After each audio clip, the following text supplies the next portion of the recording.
सच्चा साधक किसे कहते हैं, सच्चा भक्त किसे कहते हैं? जो गुरु और शास्त्र की आज्ञा के अनुसार चलता है, जो निरंतर भगवत परायण है, जिसके चिंतन में केवल प्रभु हैं, जहां देखता है, जो भी सुनता है, जो भी बोलता है, केवल भगवान से संबंध रखकर जैसा गुरुदेव आदेश किए पूर्ण श्रद्धा और विश्वास के साथ वैसे ही चलता है, उसको गुरु वाक्यों में कभी कोई शंका संशय नहीं है, उसे सच्चा साधक कहते हैं, सच्चा भक्त कहते हैं। जो गुरु शास्त्र की आज्ञा के अनुसार चलता है और जो निरंतर भजन परायण है, संसार का किंचन मात्र भी कोई चिंतन नहीं, वही सच्चा भक्त है। सब साधन कर यह फल सुंदर, प्रभु पद पंकज प्रीति निरंतर। अपने इष्ट देव का निरंतर चिंतन होना अबाध गति से, अव्यावृत भजनात् अखंड स्मृति, यही सच्चे साधक का लक्षण है। उठते बैठते चलते फिरते खाते पीते हमसे शास्त्र विमुख आचरण न हो जाए, गुरुदेव की आज्ञा का उल्लंघन न हो जाए, और हर समय प्रभु की मधुर मधुर स्मृति में डूबे रहे, यही सच्चे साधक का लक्षण है। भक्ति मार्ग के साधक में प्रधानतया कौन से गुण होने चाहिए? भक्ति मार्ग के साधक का प्रधान गुण है निरंतर भजन, तत्परता, भजन के लिए व्याकुलता। ये सब बाहरी आचरण भगवत प्राप्ति कराने में समर्थ नहीं है। अंदर की स्मृति जागृत हो जाए, यही बाहरी साधनों का फल है। उठते बैठते चलते फिरते, कुछ शायर प्रवृत्ति के होते हैं, मुझे सेवा नहीं करनी क्योंकि सेवा में भजन छूट जाता है। तो सेवा किसकी कर रहे हो? भज धातु सेवायाम।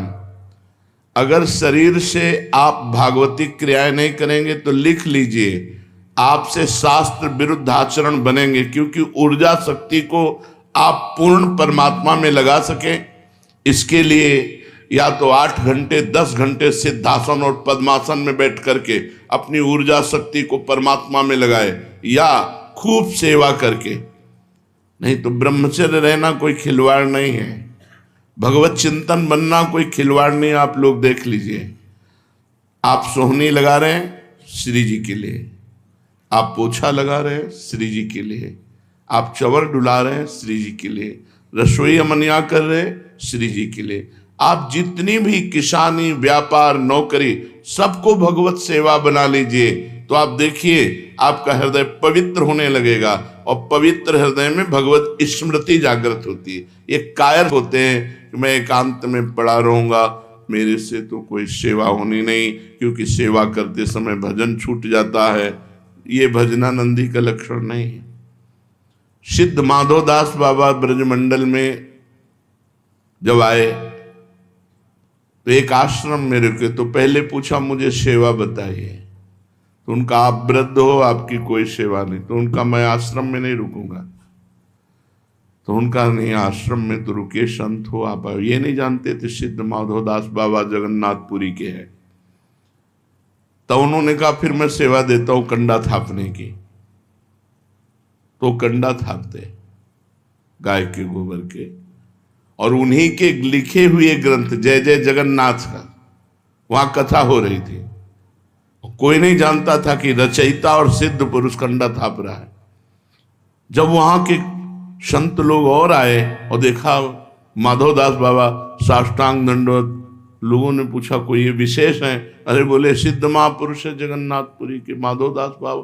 अरे माधवदास बाबा है। एक वयोवृद्ध भगवत प्राप्त महात्मा बिना सेवा के आश्रम में नहीं टिकता। हम लोग जवान हो करके खाना चाहते हैं अच्छा अच्छा, पहनना चाहते हैं अच्छा अच्छा, ये कायरता है, ये भक्ति नहीं है। भक्ति का प्रधान गुण है शरीर से सेवा और मन से सुमिरन। सेवा और सुमिरन दो के द्वारा ही भगवत प्राप्ति होती है।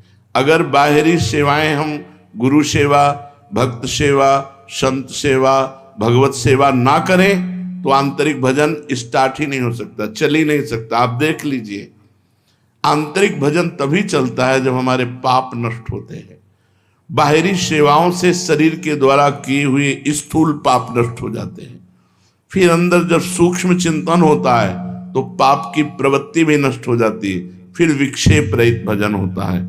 तो भक्ति मार्ग में प्रधान गुण है भगवत सेवा और भगवत भजन।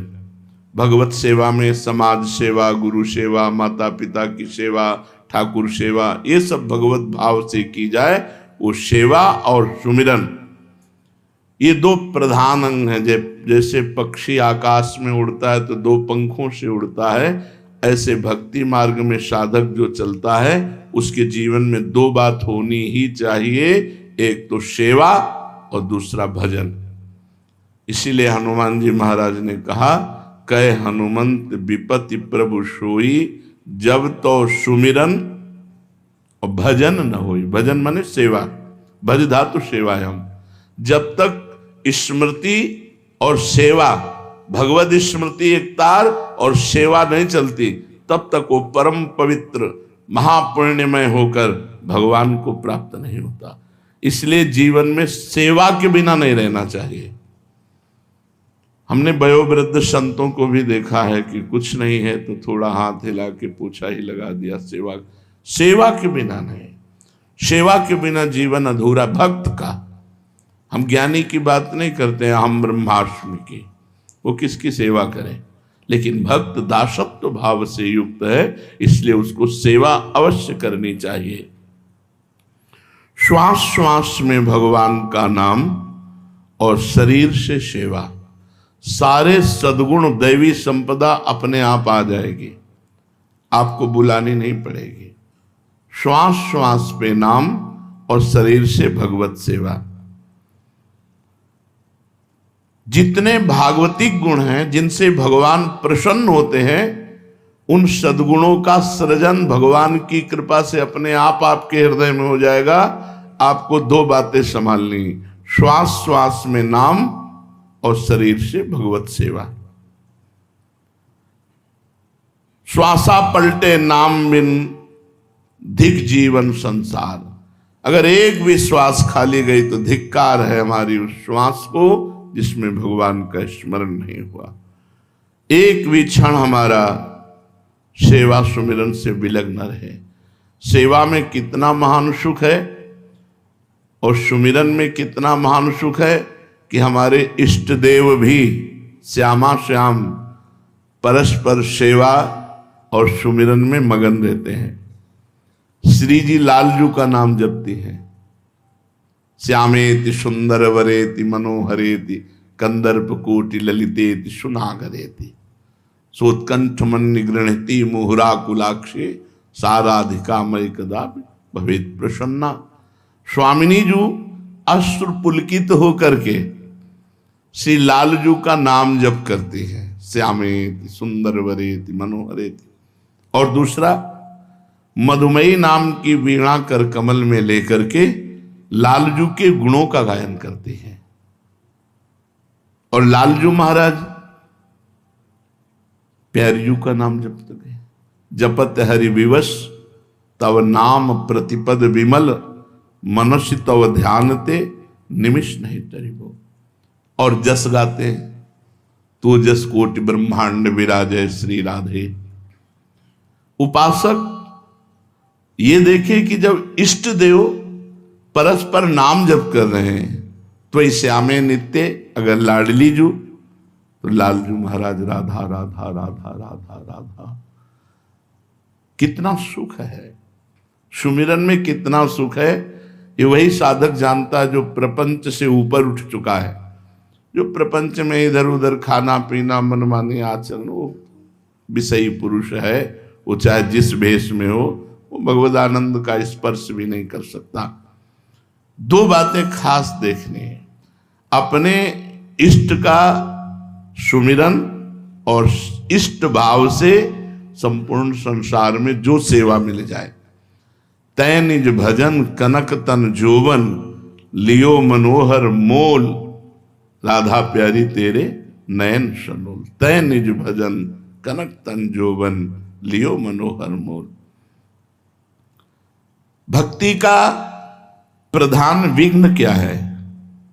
ये भक्ति का सबसे बड़ा गुण कौन है? सेवा और सुमिरन। इसी से सारे सद्गुण आ जाते हैं। भक्त कौन है? जो शास्त्र और गुरु की आज्ञा के अनुसार चलता है और निरंतर भगवत चिंतन परायण है।